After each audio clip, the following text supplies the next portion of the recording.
नमस्कार YouTube family, Shri शिवाय नमस्तुभ्यम. स्वागत आहे तुमचं माझ्या चॅनलवर. आज माझ्या सासूबाईंना खायचे होते मूग डाळीचे धिरडे. मग काय केली तयारी. पीठ तर पहिलेच दळून आणलेलं होतं.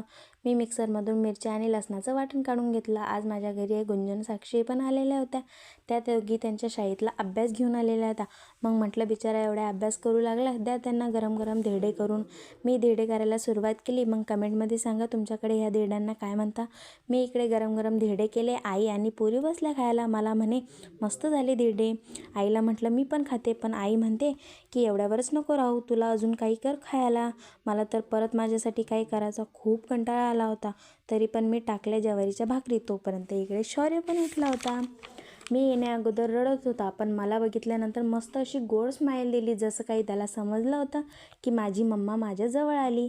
एक भाकर मी टाकली होती आणि एक टाकायची राहिली होती, तर आई म्हणत मी टाकते. शौर्य शांत झाल्यानंतर मी जेवण करायला बसले. दूध आणि गरम गरम भाकर खाल्ली. पण खरं सांगू, मला दूध अजिबात आवडत नाही. पण आई म्हणत की लेकरवाळ्या बाईंनी खाल्लं पाहिजे. माझं मन ऐकते काय, तरी पण मी खाल्ले एक धिरडं. भेटूया पुढच्या व्हिडिओमध्ये. बाय.